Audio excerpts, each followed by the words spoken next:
Hello everyone, welcome to your CVS Stop and Watch video. This is going to be a different video today. Let me tell you, my CVS experience was not what I expected today. I had a frightening experience in CVS and I had to still do a stop and watch video because I have to share it with you guys, because a lot of you will coupon on Sunday morning like I do at 7 a.m. where it's early. In some places it's still dark in the morning.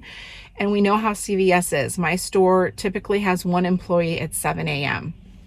Or you do late night shopping. And we know how, CVS is almost a target for something to happen because there's nobody there. So it would be really easy for someone to come in and steal stuff or whatnot. And today I arrived at my CVS. I noticed there were a couple extra cars in the parking lot, which was strange because normally it's just mine and the managers on Sunday morning. But I thought, well, you know what? People are coming to get their dawn, so it's going to be busy. That's just what's going on. So I went inside and started my normal coupon routine. Not a problem. And was probably in there for maybe 3 to 5 minutes. And then two gentlemen walked in. They were in very dark clothing, middle-aged, and just dark. I mean, my body, as soon as I saw them, my body just got the feeling that this is not cool. This is not right. Something is not right. So they entered into the CVS and they continued to scope the aisle, the center aisle, if your store has one, and they were just looking up and down the aisle. So part of me thought, well, are they looking for someone? Are they scoping out who's in the store? It was very, very eerie, their looks. And during the time, they both had their hands in their pockets. One had their hands in their pockets, like kind of going across their stomach, like if they had something where like the pockets connect, like a sweatshirt or a hoodie where, the pockets are one. And it just looked like something was in there.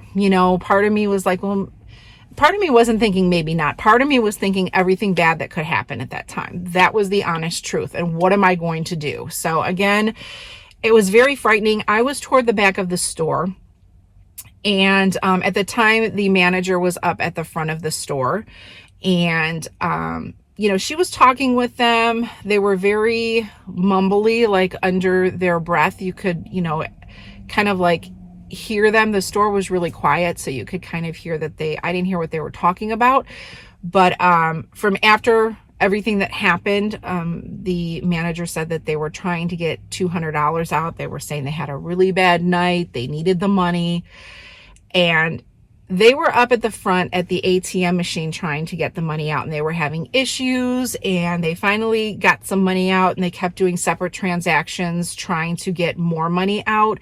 And then during the time, like, one of them would be up at the ATM and the other one would be going up and down the main aisle, just checking the aisle, not going in the aisles, not picking up a product, not doing anything. So just kind of scoping out.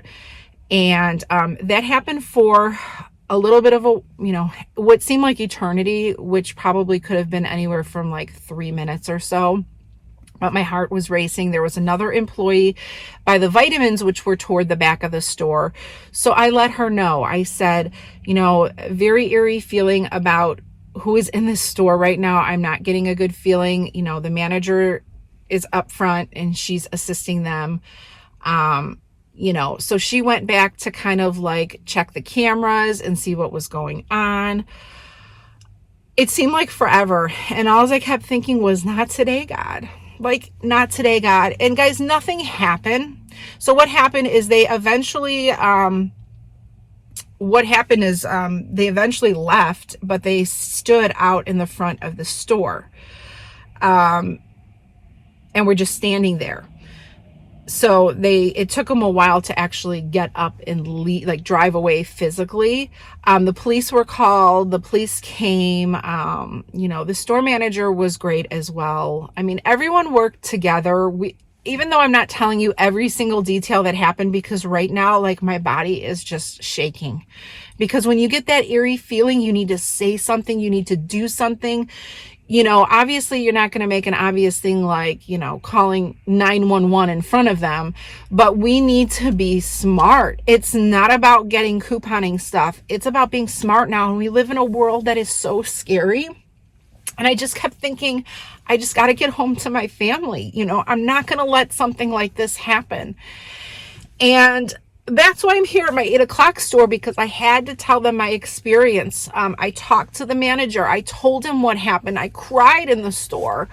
I told them that they need more help in the store in the evenings and early hours, because there's not enough traffic in store for the employees. It makes me, I'm not one to just go home and be like, oh, it's their problem, let them deal with it. I don't want nobody getting hurt. And in this situation, no one got hurt. Did they have something in their hands? The police think they had stolen credit cards that they were trying to take money out of, or something of that nature. I don't know. I don't know what they had or what they didn't have, but all I know is the little time that they were in the store, it was the most frightening thing I've ever been through. And you guys know I coupon every week, and that's always crossed my mind that it's not very safe to be in the store at 7 a.m. And with my husband and what he does for, you know, a living, you know, he has coached me to be safe and to be smart and to do my best in any situation. And I'm very grateful to all of the store, the manager and the employee. Like I said, I didn't give you guys every detail because it's just frightening right now. I'm just very shaky. I'm going to go home and hug my kids and hug my husband. And I'm not going to be doing a coupon haul today, because sometimes it's not what it's about. So I want you guys to be safe out there. That was the message of this video. If you see something in life in general, and you get that gut feeling that something isn't right, tell someone, you know, do something about it. It's okay if you call the police and nothing comes of it. Better safe than sorry. Don't think, oh, I'm afraid to call the police. They're there to help you. And that's exactly what the police officer said. He said, we would rather come out here than, you know, nothing be wrong than something go wrong. And that is the God honest truth, guys. So I just wanted to share this story with you. Share it to a fellow couponer. Tell it in your words, however you can get the message to other couponers to be careful when they are in store. These are challenging times for a lot of people. And there are some people who are desperate, whether it's, you know, in different situations. And we do not want, when we're trying to do things and to help other people and to have something scary happen, it's frightening. It really is frightening. And right now, like, my body tells me I don't even want to go back to that CVS. I don't even want to go back for that reason, because I just have those feelings. And like I said, I just need to go home, hug my family, and just be grateful that God spoke to me and that everything is okay. But again, getting the word out, that's why I came to this store. These people are important to me. I don't know them. I don't know their families, but I see them every week and they're important to me. So I had to let them know, just to be on the lookout, just to have a little bit of a heads up. And I hope nothing comes of it for them or for any other stores. But this is the world we live in, and reality hits us sometimes, and it hits hard. So I love you guys. Be safe out there. And I will eventually probably have a haul video up, maybe tomorrow. You know, it's just right now, it's just fresh, and I just want to go home and be with my kids and just hug them and spend some time today and just have a great day. So love you guys. Be safe, and I'll see you in the next video. Bye guys. Thanks for listening.